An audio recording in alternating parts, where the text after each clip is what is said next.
Plus करना है कि माइनस करना है, ये भी भगवान के खाते में लिखा जाएगा। कौन ताली बजाना है, इसलिए सबको प्लस करना है। भगवान लिखेंगे कि कौन ताली बजा रहा था, कौन नहीं बजा रहा था, कौन गा रहा था, कौन नहीं गा रहा था, सबके खाते में लिखा जाएगा ऊपर।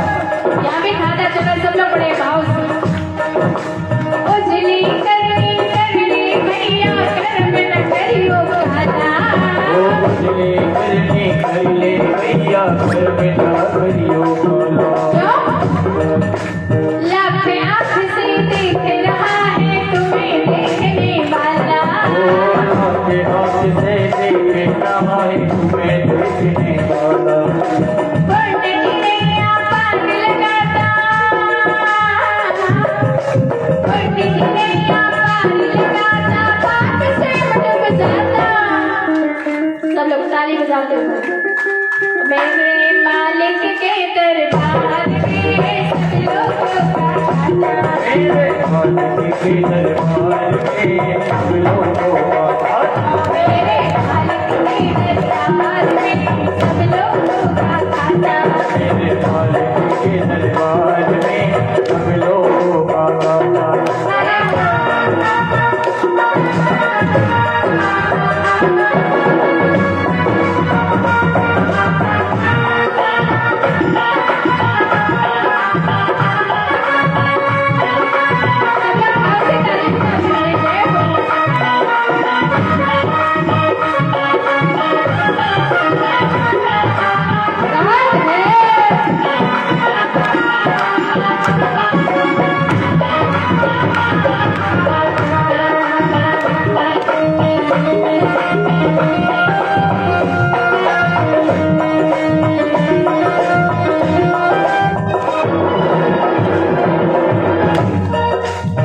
अब आप लोग सोचो कि खाता ही तो है। जिस प्रकार यहाँ हम दे दे के थोड़ा सा पैसा कि भैया थोड़ा सा इधर उधर कर देना, शादी ना कहीं कोई समस्या हो जाती है, कहीं कुछ करवाना हो तो भैया थोड़ा सा पैसा ले लो और इसको सही कर दो।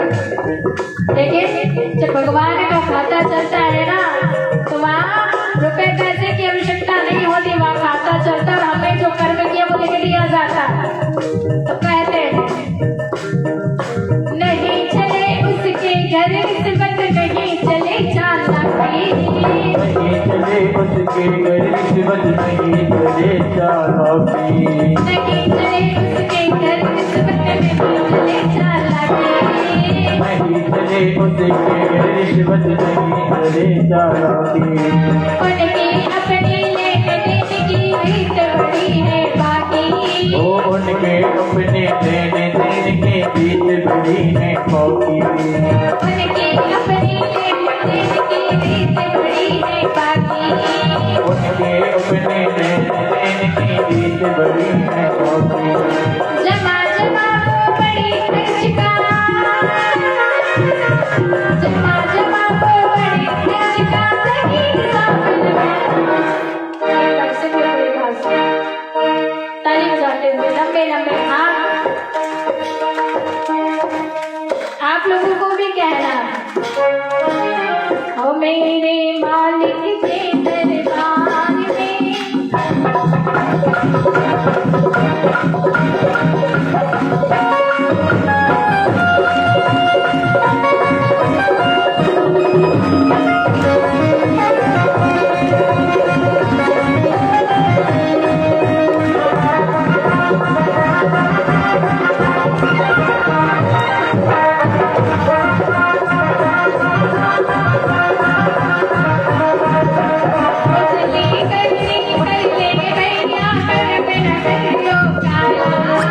उजली करनी करले भैया कर न करियो काला। ओ लाख आँख से देख रहा है तुम्हें देखने वाला। लाख आँख से देख रहा है तुम्हें देखने वाला।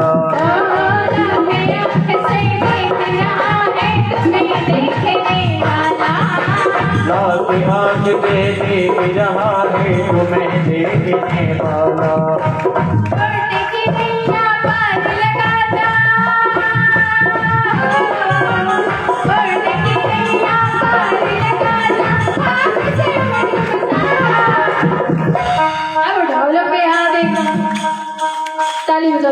ओ मेरे मालिक के दरबार में सब लोगों का खाता, मेरे मालिक के दरबार में सब लोगों का खाता, मेरे मालिक के दरबार में सब लोगों का खाता। मेरे मालिक के दरबार में सब लोगों का खाता। मेरे मालिक के दरबार में सब लोगों का खाता,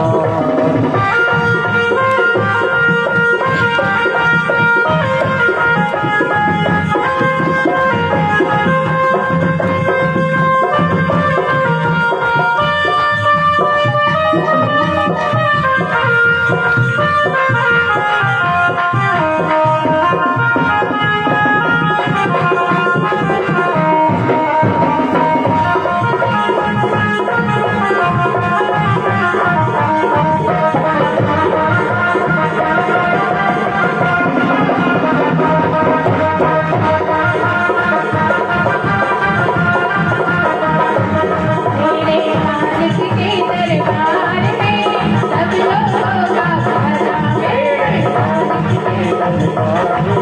सब लोगों का खाता, सब लोगों का खाता, सब लोगों का खाता।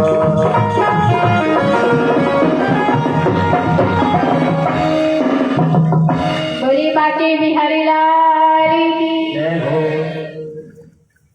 तो सदका खाता चल रहा है महाराज, और 7 दिन तक आपको प्लस यही करके रखना है, माइनस में कोई नहीं जाना। अब धुंधकारी महाराज बनने के बाद प्रेत बन गया। गोकर्ण जी महाराज आए। गोकर्ण जी महाराज आए तो उन्होंने क्या किया? गोकर्ण जी महाराज जैसे ही आए, आकर के जैसे ही आपदेव पंडित जी के घर गए, जाकर के देखा संत जो होते हैं वो रात्रि को भी भगवान का चिंतन करते हैं। कब?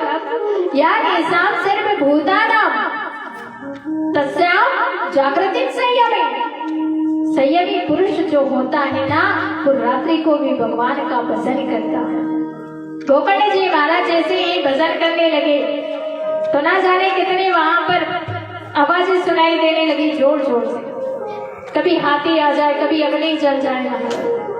गोकर्ण जी महाराज ने कहा ये क्या हो रहा है? अपने कमंडलों में से छीटा दिया, भैया कौन हो, काहे हमें परेशान कर रहे हो?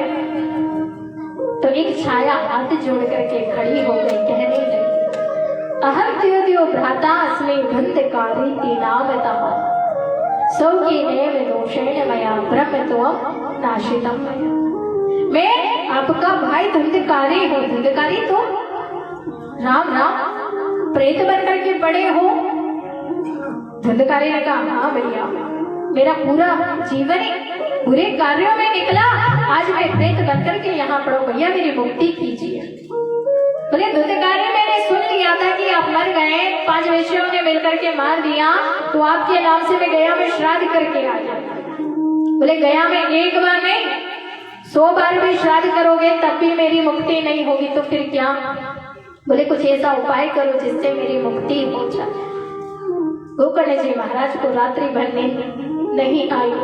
प्रातः काल उठे, उठ करके जैसे ही सूर्यदेव निकले, भुवन भास्कर सूर्य भगवान को प्रणाम किया और प्रणाम करके कहने लगे हे भुवन भास्कर सूर्यदेव, मेरे भैया की मुक्ति का कोई उपाय बताइए।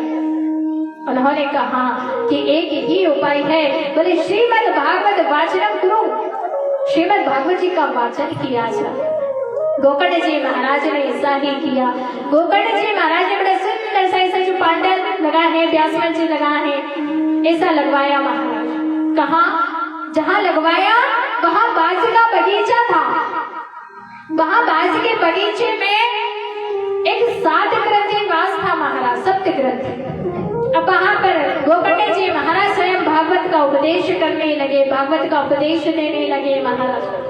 और जो 7 ग्रंथि बाज लगा हुआ था, अब अपने भैया को भी उन्होंने आमंत्रित किया, आसन बिछा दिया कि धुंधकारी आप जहाँ कहीं भी हो आकर के आसन पर आसीन हो जाइए, हम आपकी मुक्ति के लिए कथा श्रवण करवा रहे हैं। प्रेत का कोई शरीर होता नहीं है, आसन पर बैठे तो हवा उड़ाकर ले जाए महाराज। इसलिए एक 7 ग्रंथि वास जो मंच था उसकी दाहिनी ओर लगा हुआ था, उसमें जाकर के धुंधकारी पहली ग्रंथि में जाकर के बैठ गया। इसी प्रकार 7 दिन तक सत्य दिवसी श्रीमद् भागवत कथा गोकर्ण जी महाराज ने कही। जितने भी गांववासी थे सबने आकर के कथा को श्रवण किया। पहले दिन की कथा ने जैसे ही विश्राम लिया महाराज, पहली ग्रंथि फट गई। दूसरे दिन की कथा हुई, दूसरी ग्रंथि, तीसरे दिन की कथा में तीसरी, चौथे दिन की में चौथी, 5वें दिन की में 5 ग्रंथि, छठे दिन की कथा में 6वीं ग्रंथि। और जब 7वें दिन कथा का विश्राम दिवस आया तो 7वें दिन श्रीमद् भागवत कथा का जैसे ही विश्राम हुआ, 7वीं ग्रंथि फट गई और उसमें से धुंधकारी एकदम देव रूप में परिवर्तित हो प्रकट हो गए। जैसे ही धुंधकारी देव रूप में वहां पर प्रकट हुआ, गोकर्ण जी महाराज से कहने लगा, भैया आपने बहुत अच्छा किया, मुझे मुक्ति दिलवा दी। आज आपने जो कथा श्रवण करवाई है, ये बोले मेरी मुक्ति हो गई, भगवान के पास लेने के लिए आए। गोकर्ण जी महाराज ने कहा, कहाँ लेकर जा रहे हो भाई? बोले भगवान के धाम को। बोले भगवान के धाम? बोले ये तो बहुत कथा धुंधकारी अकेले ने थोड़ी ना सुनी है, हम सब लोगों ने कथा सुनी है, हमें भी भगवान के धाम ले जाइए। बोले ना ना, कहते हैं जब भगवान का विमान आता है, विमान किसके लिए आता है? कहता भगवान का विमान आया। विमान भगवान का नहीं आता है तो क्या होता है? बोले विमान, मान मतलब होता है अहंकार, वी का मतलब होता है चला जाना, विमान यानी अहंकार जो हमारे मन में होता है। कथा को सुनकर के यदि हमारे मन से अहंकार चल गया, मत चल गया महाराज, तो फिर हमारे लिए विमान आ जाता है। कथा के श्रोता होते हैं महाराज, विमान हर किसी के मन में नहीं आता। कथा के श्रोता होते हैं, कौन कौन से? बोले 3 प्रकार के बताएंगे भागवत कथा में, श्रोता, सरोता और सोता। श्रोता कौन? बोले जो कथा को मन लगा करके सुने, जो कथा में ध्यान इधर उधर ना भटकाए, कान लगा करके कथा को सुने, वो हो गए सच्चे श्रोता। असली श्रोता वही होते हैं। और दूसरे होते हैं सरोता। सरोता को देखा आपने? सुपारी काटने वाला सरोता क्या करता है? कट कट कट कथा में आए, बीच बीच में बोलेंगे महाराज व्यास मंच थोड़ा सही नहीं है, पांडाल थोड़ा सही नहीं है, यानी कि बीच में आकर के कथा में आएंगे सो आएंगे और 50 गलती कथा कराने वाले में और 50 गलती कथा करने वाले में निकाल देंगे। यानी कि आकर के बस कथा नहीं सुनना, सरोता की तरह बीच बीच में बोलना, कट कट। ये हो गए सरोता के लक्ष्य। तीसरे होते हैं, तीसरे वाले जहाँ होते हैं वहीं शांति होती है। अभी बीच में बताया था ना, बोले सोता। घर में अब कथा के बहाने से टाइम मिला महाराज, कथा सुनने आए हैं, घर में तो काम होता है, सोना वोना नहीं मिलता, सो आए महाराज। कथा में 3 घंटे की समाधि लगाई, कहीं अच्छी सी जगह देख ली और 3 घंटे की समाधि महाराज। जैसे ही कथा पूरी होती है, व्यासी जयकारा लगाए, बोलो बाल कृष्ण लाल की, सोई नींद खुल जाती है। किसी ने पूछा भैया कथा सुन ली? बोले कथा में आज क्या हुआ? क्योंकि 3 घंटे की समाधि लेंगे तो कथा कैसे सुनेंगे हम? इसलिए कथा को बड़े भाव से सुना जाए, प्रेम से सुना जाए। कथा के और बहुत सारे नियम बताए हैं महाराज। कौन कौन से नियम है? बोले कथा आप श्रवण करो, कथा के बड़े सुंदर से नियम है। बड़ा सुंदर सा व्यास मंच लगाओ, बड़ी सुंदर से पांडाल सजाओ, बड़ा सुंदर सा ब्राह्मणों का वरण करो, बड़ा सुंदर सा भागवत जी का जो कथा है वो होना चाहिए महाराज। वक्ता को ज्यादा इधर उधर, वक्ता के भी लक्षण है, हम लोगों के भी, हम कथा करते तो हमारे भी नियम होते हैं महाराज। कहते हैं ज्यादा इधर उधर की बातें ना करो, मुंह में कुछ खाओ पियो ना। तो श्रोताओं के भी नियम है कि कथा कैसे सुननी चाहिए। बोले कान लगा करके सुनो, कैसे बैठना चाहिए? बोले आलती पालती मार कर। कभी भी कथा सुनो तो कभी भी अपने दोनों घुटने खड़े कर कर और घुटने के आगे हाथ बांधकर ऐसे कथा कभी मत सुनना, मैं दिख रही हूँ आपको ऐसे बैठ करके।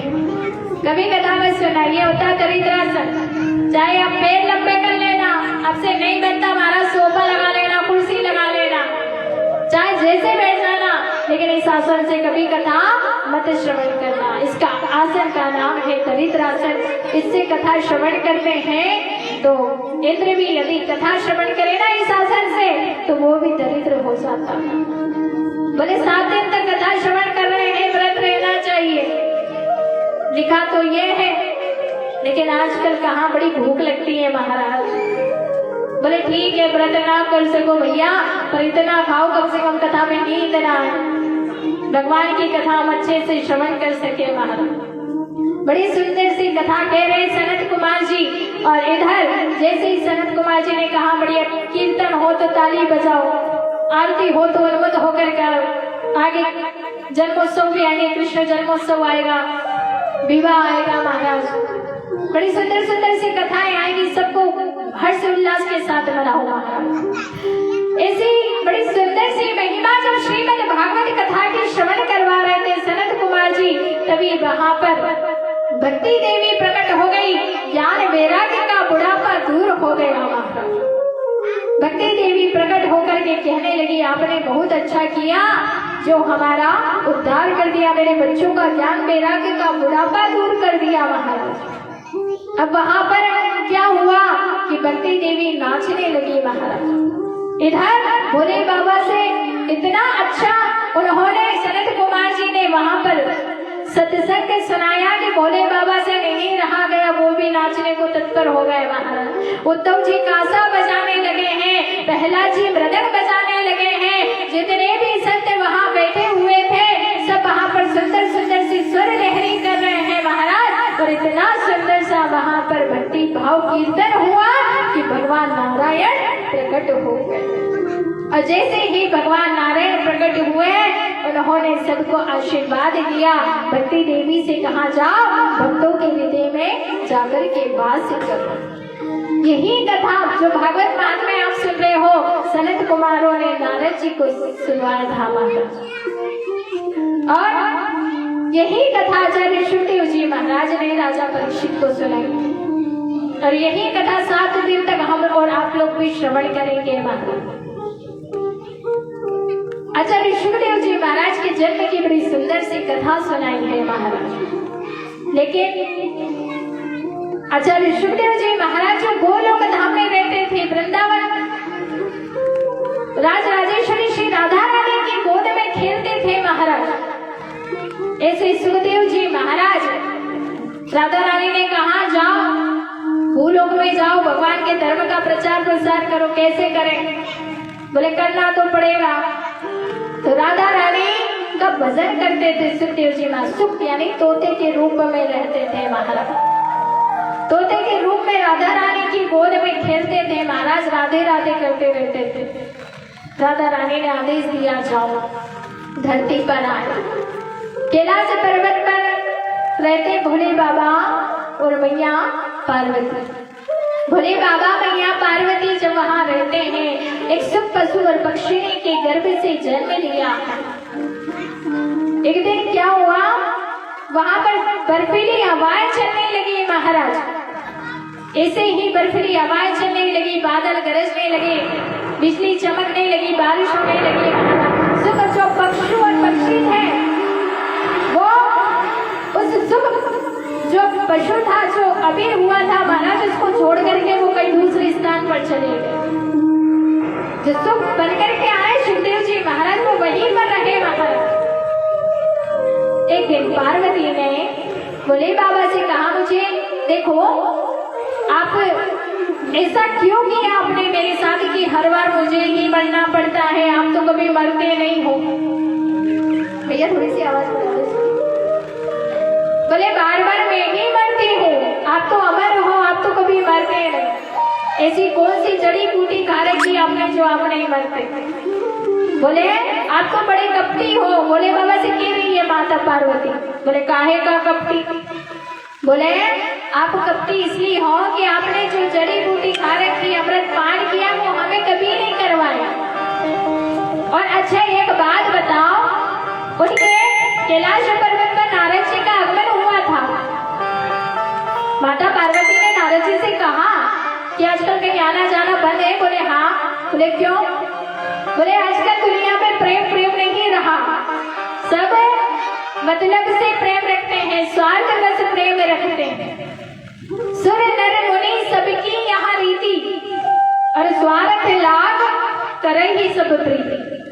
केवल और केवल यदि प्रेम करेंगे तो मतलब से प्रेम करेंगे, स्वार्थ बस प्रेम करेंगे। सच्चा प्रेम कोई नहीं करता दुनिया में, इसलिए हमने आना जाना बंद कर रखा है। माता पार्वती ने कहा हमारे पति तो बड़ा प्रेम करते हैं हमसे। बोले अच्छा, आप दोनों का प्रेम ऐसा ही बना रहे। नारद जी ने कहा एक बात बताओ कि भोले बाबा आपसे प्रेम करते हैं, तो भोले बाबा ने आपको ये बात जरूर बताई होगी कि भोले बाबा 24 घंटे अपने गले में मुंड की माला पहनते हैं। वो मुंड की माला में किसके सिर लगे हैं, ये बात आपको जरूर बताई होगी। माता पार्वती ने कहा सब बताया, लेकिन ये बात हमको नहीं बताई। नारद जी ने कहा फिर क्या खाक प्रेम करते हैं, हम तो चले, इतना ही काफी था। माता पार्वती जाकर के भोले बाबा से कहने लगी आप तो बड़े कपटी हो, कभी नहीं बताया कि गले में किसके मुंड की माला पहनी है। भोले बाबा ने कहा कि पार्वती यदि मैं आपसे वास्तव में प्रेम करता हूँ, सच्चा प्रेम यदि मैं करता हूँ, तो इसका यदि कोई प्रमाण है तो वो ये मुंड की माला है कि मैं आपसे कितना प्रेम करता हूँ। जब जब लीला सिद्धि के लिए जब जब आप अवतार लेती हो ना, तब तब आपने कितनी बार अवतार लिया है, और जब जब आप अवतार लेती हो ना, तब तब मैं आपके मुंड को अपनी माला में पिरो लेता हूँ। यदि सच्चा वास्तव में जो प्रेम करता हूँ, उसका प्रमाण ये मुंड की माला। देखो मैं तो आपसे इतना प्रेम करता हूँ। माता पार्वती ने कहा अच्छा इतना प्रेम तो करते हो, लेकिन मुझे ही बार बार मरना पड़ता है, लेकिन आप कभी नहीं मरते। भोले बाबा ने कहा मैंने श्रीमद् भागवत कथा का पान किया है, इसलिए मैं कभी नहीं मरता। इसलिए आपको बार बार मरना पड़ता है क्योंकि आपने पान नहीं किया। पुनरपि जन्मम पुनरपि मरणम पुनरपि जननी जठरे शयनम। आपको बार बार मरना पड़ता है, आपको बार बार जन्म लेना पड़ता है। बोले आज हमें भी सुनाइए। सुनाने लगे आंख बंद करके। माता पार्वती हाँ हाँ कहने लगी, लेकिन कभी कभी क्या होता है कि कथा में हमको नींद आ जाती है। महाराज कथा में जब नींद आती है तब करें तो क्या करें। अब कथा चल रही पहले दिन की, दूसरे दिन की, तीसरे दिन, चौथे दिन। महाराज चौथे दिन तो कृष्ण जन्म की कथा होती। अब माता पार्वती थकान के कारण नींद आ गई। महाराज क्या करें। अब जो पशु था जिसने जन्म लिया था वो थोड़ा बड़ा हो गया। महाराज बड़ा हो गया तो उसने हाँ हाँ कहने लग गया। महाराज जैसे तैसे 7 दिन कथा के पूरे हुए, बोले बाबा ने जयकारा लगाया। तो जैसे ही जयकारा लगाया माता पार्वती की आंख खुल गई। माता पार्वती ने कहा कि मैंने तो कथा सुनी नहीं। बोले फिर हाँ हाँ कौन कर रहा था। पीछे देखा तो वो शुभ पक्षी पड़ा हुआ है, वो हाँ हाँ कर रहा है। बोले बाबा ने कहा इसने कथा सुनी, बहुत अच्छी बात है, लेकिन इसने कथा तो सुनी, लेकिन इसने मंच के पीछे बैठ करके कथा सुनी है, इसलिए कथा के लायक नहीं है। अभी भोले बाबा ने त्रिशूल लिया और उसको मारने के लिए दौड़े। महाराज जैसे ही मारने के लिए दौड़े, वो नन्हा सा सुख पक्षी दौड़ता दौड़ता दौड़ता आप कैलाश पर्वत से नीचे आओगे ना, तो नीचे पड़ता है बद्रीनाथ धाम, और वहां रहते हैं व्यास जी महाराज। व्यास जी महाराज की पत्नी मितिका देवी बैठी हुई थी। महाराज उनको उबासी आई और वो नन्हा सा सुख पक्षी उनके मुख में चला गया। सुख पक्षी उनके मुख में गया, लेकिन व्यास जी ने कहा बेटा बाहर आओ बाहर आओ, लेकिन 12 वर्ष हो गए। महाराज उसने कहा कि पिताजी यदि मैं बाहर आऊंगा तो की माया मुझे पकड़ लेगी और संसार की माया ना पकड़े, इसलिए आप नारायण भगवान को लेकर के आओ। नारायण भगवान स्वयं प्रकट हुए, आकर के कहा कि संसार की माया नहीं सताएगी। तब जाकर के सुखदेव जी महाराज 12 वर्ष में गर्भ से बाहर आ। बोले सुखदेव जी महाराज की। तो महाराज सुखदेव जी महाराज का बड़ा सुंदर सा जन्म हुआ है और भगवान का उन्होंने भजन किया। महाराज एक कोपे भी अपने शरीर पर नहीं और भगवान का भजन करने जंगल में चले। भगवान से प्रेम करो महाराज, विश्वास में रखो, यही तो सच्ची भक्ति है। भगवान पर विश्वास होना चाहिए और यदि भगवान से विश्वास है तो हम जो भी मांगते हैं महाराज सब पूरा करते हैं भगवान। और आज हमारी कथा का हम यही विश्राम दिवस यही विश्राम करते हैं और थोड़े 2 मिनट भगवान के नाम का संकीर्तन सब लोग बड़ी मस्ती में बोलिएगा ताली बजाते हुए। और इसके बाद आरती एक बार से भी प्रेम से जयकारा लगाएंगे। बोलो वृंदावन बिहारी लाल की।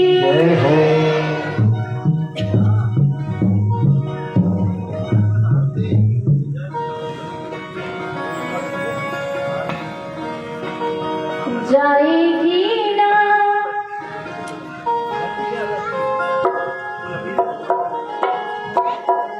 सब लोग बड़े भाव से ताली बजाते हुए। जाएगी ना तेरी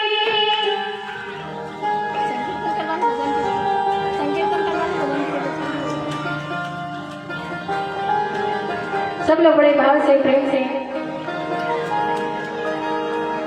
हरे रमा हरे हरे रमा रमा हरे हरे हरे रमा हरे हरे राम राम हरे हरे हरे राम हरे राम हरे राम हरे हरे हरे कृष्ण हरे कृष्ण हरे हरे हरे राम हरे राम हरे राम हरे हरे हरे कृष्ण हरे कृष्ण हरे हरे हरे रमा हरे हरे राम राम हरे हरे ओ हरे राम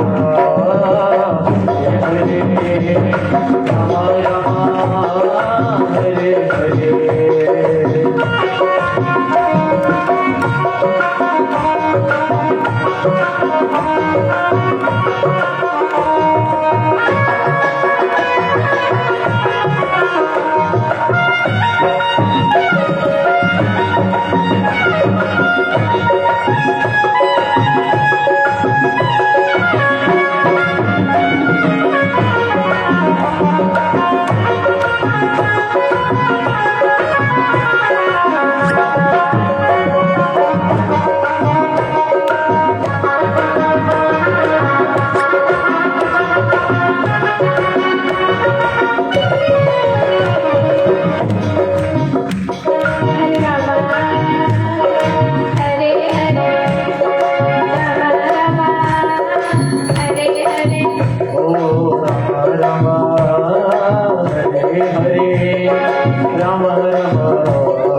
राम हरे राम हरे राम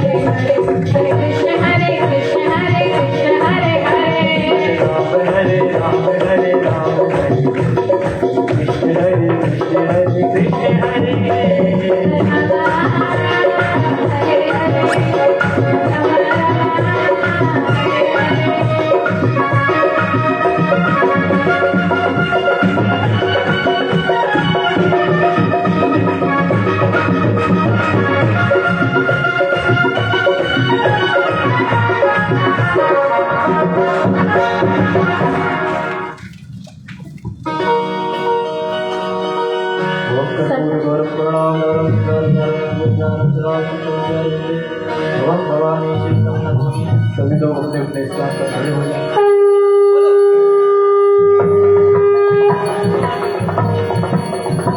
सब लोग बड़े भाव से आरती कीजिएगा ताली बजाते हुए।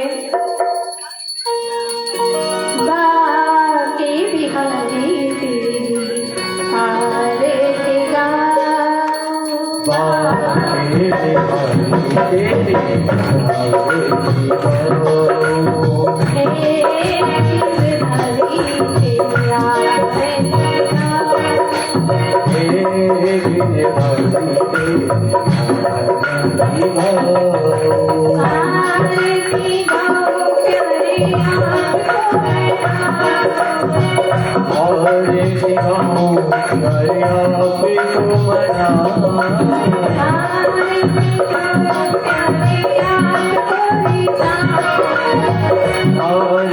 गाओ प्यारे आपको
Thank you. Amen.